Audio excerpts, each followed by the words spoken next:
Hello po sa inyong lahat mga ka-crypto. Ako po si Pinoy Crypto Trader at sa video na ito ay atin pong pag-uusapan ang tungkol dito kay Shiba Inu. Particular po ang kanyang Shibarium, ang kanyang Layer 2 network.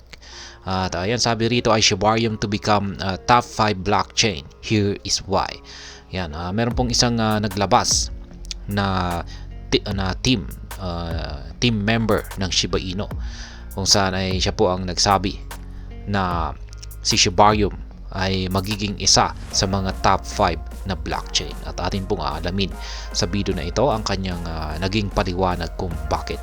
Pero bago pa tayo magpatuloy ay nais ko lamang po munang bigyang linaw ang aking disclaimer kung saan ang nilalaman po ng video na ito ay hindi po ito isang financial advice. For education and information purposes lamang po ang layunin nito. Maliban po dito ay nais ko na rin pong magbigay babala na wala pong kahit anumang group chat ang Pinoy Crypto Trader. At ayan, Shiba Inu marketing lead Lucy has predicted that ultimately Shibarium will rank as a top 5 blockchain. Kaya ayan, ang naglabas po ng prediction na ito na makakasali itong si Shibarium sa top 5 na blockchain ay walang iba kundi ang marketing analyst ng Shiba Inu na si Madam Lucy. Ayan, according to Lucy, no matter what happens, those who ignore Shibarium might regret the outcome later. The content specialist said the project is bound to do well because of the passion of its community members and their readiness to help.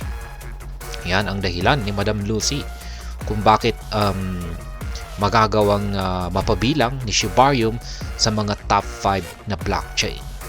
Ayan, yung mga sabi niya rito ay yung mga mag-i-ignore or yung magbabaliwala kay Shibarium ay sila po ay magsisisi sa bandang huli.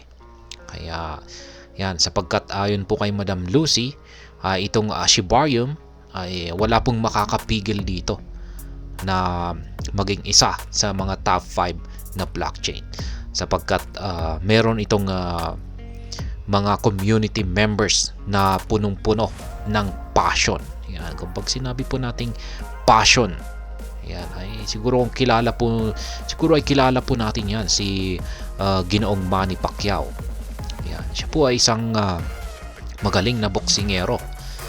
Ayan, at ayan, hanggang ngayon ay ayan, napaka sikat po niya. Hindi lamang po siya sikat dito sa Pilipinas kundi sa buong mundo.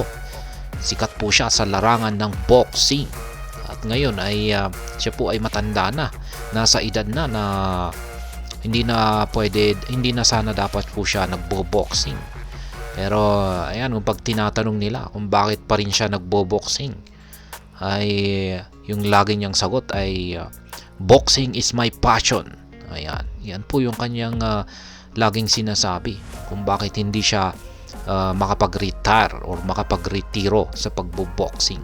Kaya ganyan din po ang meron sa community ng Shiba Inu. Meron din po silang passion ayon kay Madam Lucy. Kaya walang makakapigil sa paglago ni Shibarium. At maliban rito, ang community members ng Shiba Inu ay sila ay laging handa. Yan, laging handa na tumulong. Ganyan po talaga kaganda ang community ng Shiba Inu. Ito po yung aktual na tweet ni Madam Lucy. No matter what happens, you will regret it if you ignore Shibarium. We will become one of the top 5 blockchains because this community is unbeatable. It's full of fun, good people with great intentions and dedication to helping everyone. Ganyan po ang aktual na sinabi ni Madam Lucy. Ang community ni Shiba Inu ay walang makakatalo dito sapagkat napakatindi ng community ni Shib. Punong-puno ito ng kasiyahan at karamihan sa mga tao dito ay meron silang sinabing good people ay syempre yung meron silang magandang intensyon. Ayan, or sila ay matulungin sa kapwa at meron silang dedikasyon para tulungan ang kahit sino man na nangangailangan. Kaya ganyan po kaganda ang community ng Shiba Inu. Kaya kaya po talaga hinahangaan ang community ni Shiba Inu dahil dito. Kung i-compare po natin sa iba ay ayan, malayo yung pagkakaiba ng community ng ibang mga crypto pagdating dito sa Shiba Inu. Kaya yan, Shibarium and its DApp ecosystem. Lucy outlined the benefits of project building on Shibarium to SHIB in general. Ayan. Sinabi po ni Madam Lucy dito na magkakaroon ng malaking benefit ang pagbi-build ng mga projects dito kay Shibarium. At yan na nga yung plano nila.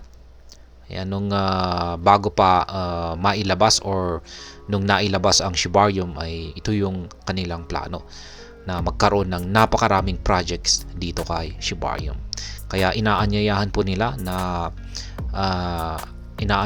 sila po ay iimbita ng mga developers na gumawa ng project dito kay Shibarium. These projects help to drive more transactions with bigger volumes, more token burns, and extra rewards for registered validators. The increase in dApps also means more bone rewards for validators. Kaya ayan na nga. Kung dadami po kasing projects dito kay Shibarium, ay ito ang magdudulot ng mas malaking transaction. At alam naman po natin na yung nasusunog or pagbe-burn kay Shiba Inu ay kinukuha po yan sa transaction fee ng Shibarium. Kaya kung mas maraming transaction, mas malaki ang masusunog na Shiba Inu token. Kaya maliban rito ay mas malaki na rin ang makukuhang reward ng mga validators. Kaya yan, ang pagdami ng mga dApps or DeFi applications ay mas maraming bone para sa mga validators. Kaya maganda po talaga na magkaroon ng maraming projects ang Shibarium. Kaya yan po ang mga dahilan na inilabas ni Madam Lucy para dito sa Layer 2 network ni Shiba Inu na si Shibarium, kung bakit po siya mapapabilang sa top 5 na mga blockchain. At hanggang dito na lamang po tayo sa video na ito. Sana po ay inyong nagustuhan ang aking paliwanag sa video na ito. Kung inyo po itong nagustuhan, pakiclick lamang po ang like button nito. Para naman po sa mga bago lamang dito, kayo po ay aking inaanyayahan para mag-subscribe. Pakiclick na rin po ang bell icon nito dahil ito po ang siya magsisilbing notification nito sa mga bago kong videos na akin pong ina-upload sa aking YouTube channel na ito. Marami pong salamat sa panonood, ingat po tayo lagi, at God bless po sa ating lahat.